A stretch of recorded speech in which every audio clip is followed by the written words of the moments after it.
जय हिंद दोस्तों। देखिए इस तरीके से क्वेश्चन को हम कैसे लगाएंगे, बहुत ही कम टाइम में कैसे लगाएंगे। बहुत ही सारे कॉम्पिटिटिव एग्जाम में पूछे जाते हैं, बहुत ही पॉपुलर क्वेश्चन है अपने आप में। तो चलिए देखते हैं कि ऐसे क्वेश्चन को हम कैसे लगाएंगे। देखिए इसका होता है रूट या करड़ी कहते हैं। तो अगर यहाँ कुछ नहीं लिखा हो तो उसका मतलब होता है, जैसे मान लीजिए यहाँ पे कोई संख्या x है तो इसका मतलब यहाँ कुछ नहीं है, तो इसका मतलब वहाँ 2 है। इसका मतलब क्या है, अगर कुछ लिखा नहीं है तो इसका मतलब यहाँ क्या है, 2 है।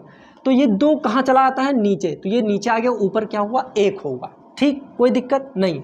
अगर यहाँ 3 होता तब तो सजी दिख ही रहा हो, तो 3 है, तो कहाँ आ जाता है, वो नीचे आ जाता है। सर यहाँ 5 होगा तो यहाँ 5 नीचे चला आता है, 6 होगा तो 6 नीचे चला आता है। बच्चे कभी कभी कंफ्यूज हो जाते हैं, जैसे यहाँ अगर 6 लिखा हो तो इसको कैसे लिखेंगे, कोई दिक्कत नहीं है। यहाँ हमेशा यहाँ कुछ भी रहेगा तो इसके नीचे ही आता है। यहाँ 5 हो, 6 हो, 11 कुछ भी लिखा हो वो हमेशा इसके नीचे आता है। अगर यहाँ 6 है तो यहाँ 6/3 हो जाएगा, अगर यहाँ 5 है तो यहाँ 5/3 हो जाएगा, कोई दिक्कत नहीं। अब हम करेंगे क्या, ऐसे ऐसे क्वेश्चन को हम करेंगे क्या। सबसे पहले देखिए यहाँ पे रूट के मतलब यहाँ 3 लिखा है, ना कि ऐसे लिखा है। ऐसा लिखा होगा तो मल्टीप्लाई होगा। तो यहाँ पे क्या करना है हमको, यहाँ 3, 4, 6 और 12 का एलसीएम लेना है। सबसे पहला स्टेप हमारा यही होगा। कोई भी रूट वाला क्वेश्चन, ये क्वेश्चन क्या कहेगा कि ऐसा क्वेश्चन दिया रहेगा और आपसे पूछेगा इनमें से सबसे बड़ी संख्या कौन सी है या सबसे छोटी संख्या कौन सी है। इसमें से पूछेगा सबसे छोटी संख्या कौन सी है, सबसे बड़ी संख्या कौन सी है, और वही क्वेश्चन इसमें पूछेगा सबसे बड़ी संख्या और सबसे छोटी संख्या कौन सी है। तो हम क्या करेंगे, 3, 4, 6 और 12 का एलसीएम निकालेंगे। तो जाहिर सी बात है 3, 4, 6 और 12 का एलसीएम कितना होता है, 12 ही होता है। ठीक, अब हम क्या करेंगे, देखो यहाँ 4 है ना, ये 3 कहाँ आता है सर जी, 1/3 हो जाएगा।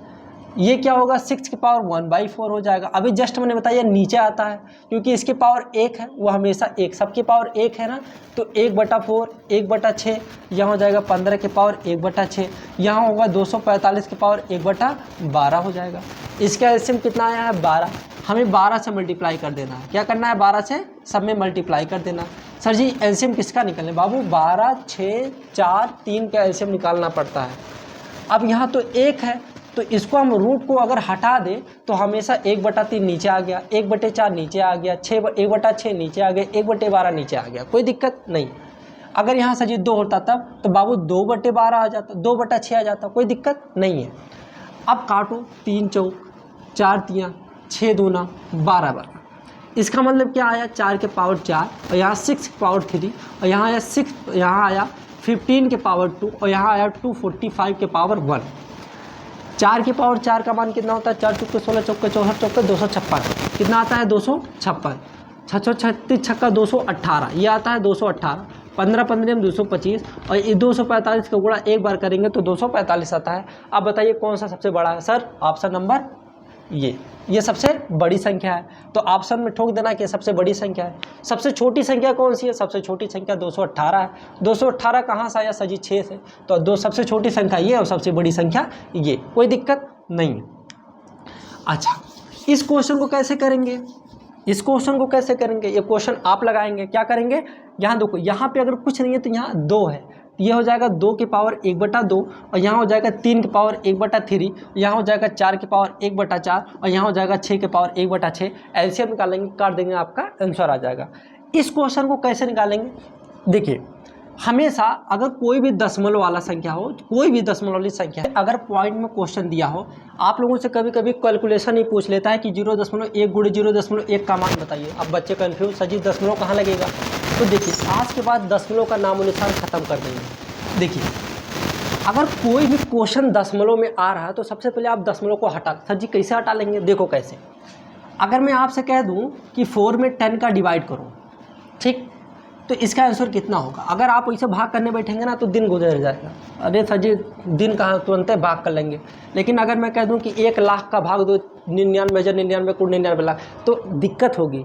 तो ऐसे अब आप बड़े क्लास में चले गए। आप क्या करिए, नीचे हमेशा गिनिए कितने जीरो हैं, कितना जीरो है, 1 संख्या लिखिए। दशमलव के अंक कितना अंक है, 1, कितना अंक है 1, उधर से 1 अंक आइए 1 और वहाँ पॉइंट लगा दीजिए, हमारा आंसर। नहीं समझ आया ना, फिर से देखो।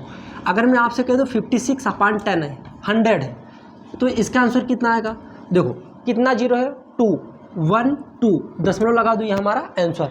मतलब दशमलव के उधर 2 अंक रहना चाहिए, जितना जीरो दशमलव के बाद उतना अंक रहनी चाहिए।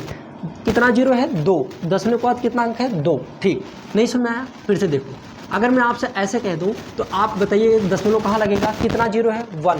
उधर से 1 अंक आइए, दशमलव लगा दीजिए, आंसर। अब यही कॉन्सेप्ट हम क्या करेंगे, अब मैं आपसे यही चीज़ उल्टा पूछता हूँ। अगर मैं आपसे कह दूँ कि कोई संख्या दशमलव में लिखा है तो उसको फ्रैक्शन में कैसे बदलेंगे? बाबू कोई दिक्कत नहीं है, दशमलव के इधर कितना अंक है? 1, तो नीचे 1 लगा दो, आंसर। कोई दिक्कत है क्या? नहीं है। अगर मैं आपसे कह दूँ कि 566 है और यहाँ पॉइंट लगा दूँ, इसको फ्रैक्शन में कन्वर्ट करो, तो क्या दिक्कत है क्या? नहीं दिक्कत है। दशमलव के इधर कितना अंक है? 2, 2 जीरो नीचे लगा दो, दशमलव खत्म, कहानी।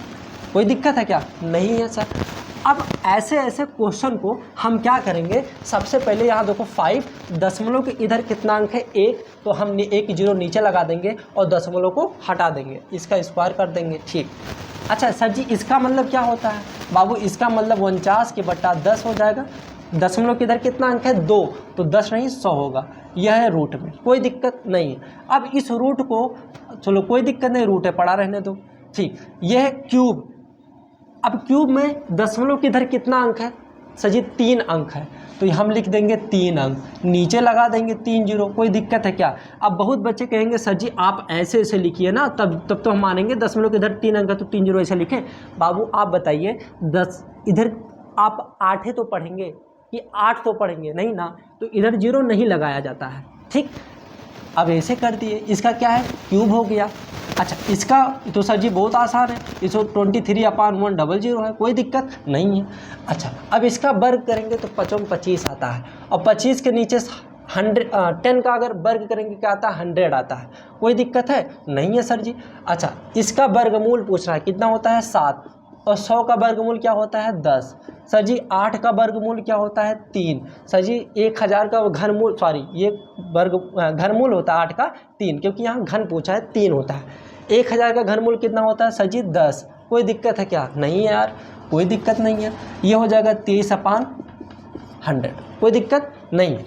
अब हम करेंगे क्या, देखो यहाँ पे 2 जीरो है ना, दशमलव के बाद 2 अंक रहना चाहिए, लगा दिए। यहाँ पे कितना अंक है? सर जी 1 अंक है, तो 1 के बाद उधर 1 अंक होना चाहिए। यहाँ कितना अंक जीरो है? सर जी 1 जीरो है, तो दशमलव के बाद 1 अंक होना चाहिए। यहाँ कितना जीरो है? 2, तो 23 लगा के दशमलव कहाँ लगना चाहिए? यहाँ। अब बताओ कौन सबसे छोटी संख्या, कौन सबसे बड़ी संख्या है? अगर आपको इसमें भी कन्फ्यूजन हो रही है तो यहाँ 2 अंक है, तो यहाँ पीछे हम जीरो बढ़ा सकते हैं, सबको बराबर बराबर कर लो। अब आप पहचान सकते हैं कौन सबसे छोटी है, कौन सबसे बड़ी है। सर जी 25 छोटा है, सबसे छोटा क्या है? सर जी 23, तो ये सब 23 कहाँ से आया था? बाबू यहाँ से आया था, तो ये सबसे छोटी संख्या हो गई, कोई दिक्कत। सबसे बड़ी संख्या कौन सी है? सर जी 70.70, तो 0.70 कहाँ से आया? सर जी यहाँ से आया, ये हमारा हो गया आंसर। आई होप कि ये कॉन्सेप्ट आप लोगों को अच्छा लगा होगा। ऐसे ही वीडियो देखने के लिए हमारे चैनल को सब्सक्राइब कर लीजिए। जय हिंद, जय भारत।